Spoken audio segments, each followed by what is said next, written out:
Združenje za beton Slovenije, Združenje slovenske cementne industrije, GZS, Zbornica gradbeništva in industrije gradbenega materiala ter Zbornica za arhitekturo in prostor Slovenije so na Gospodarski zbornici Slovenije 15. oktobra 2015 pripravili drugi strokovni posvet z naslovom Beton in trajnostna gradnja, beton v stavbah. Ta tema je pomembna zaradi tega, ker vidimo, da je družba kot taka pred tem izzivom, da se loti enih tem, ki nam jih okolje narekuje. Ena velika tema je seveda to globalno segrevanje, potem imamo spremembe v načinu bivanja, želimo imeti gospodarsko rast in vse to je povezano tudi z gradbeništvom. In osnovno vprašanje, ki smo se mi zastavili, ko smo se odločili za to, da bomo take posvete organizirali, je to, ali v teh razmerah je tudi potencial za beton, oziroma ali lahko skoristimo prednosti, ki jih beton ima za to, da odgovorimo na vprašanja, ki so pred to družbo. Zdaj, recimo, če pogledamo samo ta problem globalnega segrevanja, vidimo, da imamo kot v Evropi imamo take zelo ambiciozne cilje. Do teh ciljev bi morali priti v naslednjih par desetletjih. Ni veliko časa. Po drugi strani je recimo velike infrastrukture, ali pa če rečemo tako, beton je material, ki je po količini absolutno na prvem mestu po uporabi. Vemo tudi, da ga povezujemo z velikim delom emisij toplogrednih plinov in zato je to še toliko bolj pomembno, da se sprašujemo, kaj lahko z betonom naredimo, zato da bomo lahko prišli v ta trajnostni razvoj družbe. Beton je material prihodnosti, saj omogoča vrsto mešanj z različnimi lastnostmi ter novimi oblikovnimi rešitvami. Trajnost in robustnost betonskih konstrukcij, možnosti zadrževanja toplote betona in druge lastnosti materiala ponujajo priložnosti, da z inovativnimi rešitvami pri gradnji z betonom zmanjšujemo porabo energije, da se pripravimo na vremenske ekstreme in prispevamo k nizkoogljični družbi. Pravzaprav je beton že zdaj uporabljen v takem obsegu, zato ker ima veliko prednosti. Seveda pa se treba prilagoditi, tako da iščemo rešitve, ki so danes pred družbo. In gotovo bo beton še v prihodnje dominiral kot material. V prvem delu posveta je Irini Mantezi prikazala razvoj nove baze podatkov za stavbe z visoko termalno maso, Sebastian Špavn je govoril o gretju in hlajenju z betonom, Tomas Šembihler pa o izkušnjah in razvoju lahkega betona v Avstriji.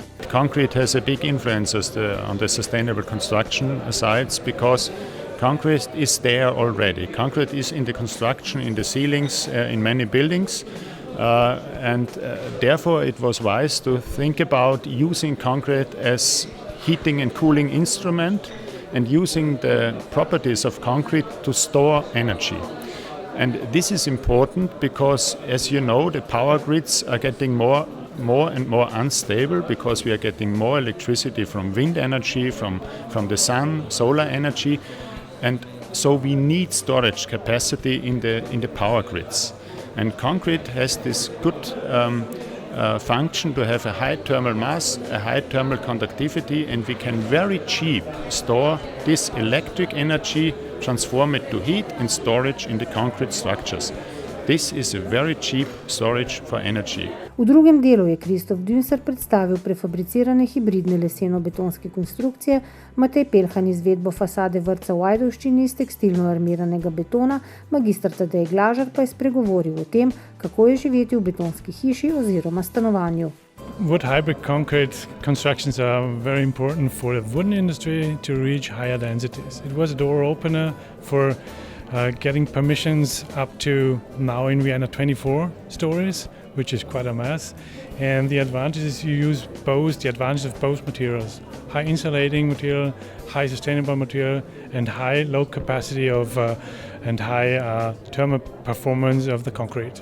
Kako je živeti v betonski hiši? Ja, prijetno. Gre pa za to hišo na Prulah, ki pač ni čisto enostavna betonska hiša, ima veliko stekla tudi, mogoče bi lahko imeli stekleno betonska hiša. Poleg tega ima klimo, v smislu, da se ogreva konstrukcija, hladi konstrukcija, tako da z toplotno črpalko voda, tako da v bistvu izkoriščamo prednosti tega materiala v ustvarjanju ugodnega klimatskega ambienta. Kako je s stroškovno učinkovitostjo? Bila je neka ocena narejena gretja in hlajenja, 14-dnevnega hlajenja, tudi da se je testiralo to hlajenje v konstrukciji. So cene zelo zmerne. Posvet se je zaključil z okroglo mizo, na kateri je vrsta sogovornikov razpravljala o možnostih betona za trajnostne stavbe. Okrogla miza je želela odgovoriti predvsem na vprašanje, ali je beton del trajnostnih stavb ali ne.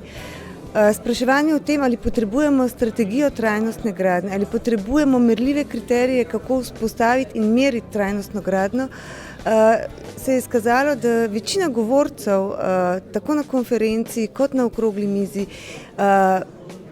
veliko pozornost posvečajo predvsem človeku. Človeku tistemu, ki odloča o tem, kaj bo storil, na kakšen način bo storil, kako bo uporabljal naravne vire in kako bo s svojimi dejanji vplival na drugega.